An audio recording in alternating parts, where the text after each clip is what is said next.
నష్టాలు మీరు చెప్తారు అంతేనా?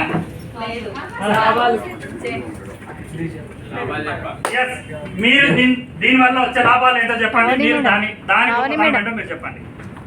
ఎవరు మాట్లాడినా రక్తం ఉడకాలి, నరాలు వేగాలి.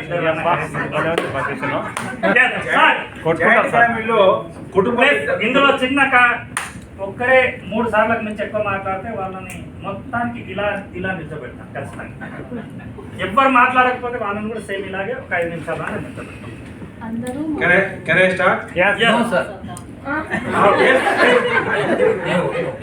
ఇప్పుడు నేను మాట్లాడతా. మమ్మల్ని ఎట్లా దోస్తాడు అనమాట, ఇట్లా దోస్తాడు మా సార్. కాబట్టి ఇప్పుడు మీకు ఒక చిన్న ఇన్స్ట్రక్షన్స్ ఇచ్చిన తర్వాత స్టార్ట్ చేసుకుందాం కదా. ఓకేనా మేడం? కనబడుతుందా మీకు? Okay, right. సి, ఇప్పుడు వీళ్ళు ఏం చేయదు, లడాయికి వెళ్ళిండ్రు. లడాయి అంటే ఏమంటారు?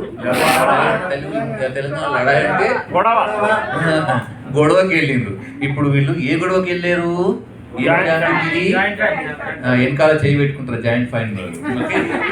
ఇది న్యూక్లియర్ ఫ్యామిలీ. న్యూక్లియర్ ఒంటరి కాదు కాబట్టి చేయి తీసుకుంటున్నారు. అయితే ఇప్పుడు మనకు తమాషా అయిన విషయం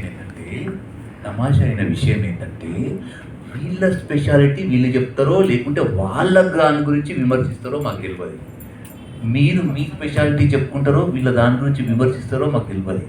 పాయింట్స్ ఎట్లుందంటే బుల్లెట్ దిగిందా లేదా అన్నయ్య అన్నట్టు ఉండాలి. బుల్లెట్ దిగాలి, అంతేగాని అసలు న్యూక్లియర్ ఫ్యామిలీ అంటే మరేమో స్పెషన్లు చెప్పొద్దు. చకాచక్ అరే న్యూక్లియర్ ఫ్యామిలీ అంటే ఒంటరిగా ఏ జీవి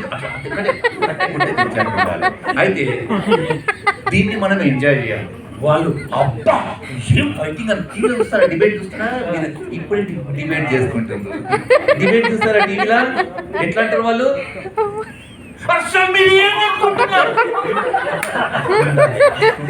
మేమందరం షాక్ కావాలి. సో ఏం మాట్లాడతారో మాకు తెలియదు. ఎన్ని నిమిషాలు సార్ ఒక్కొక్కరికి? స్వాతి మ్యామ్ 2 నిమిషాలు. 2 నిమిషాలు మాత్రమే మీకు అవకాశం ఉంటుంది. ఎన్నికాల చేతులు పెట్టుకున్నా పర్లేదు, మామూలుగా మనం పెట్టుకోవద్దు. రైట్, మనం ఏం చేద్దాం ఇప్పుడు? మనం వీళ్ళని ఎలా ఇన్వైట్ చేద్దాము? సప్పట్లు, అన్నిటికీ సప్పట్లు.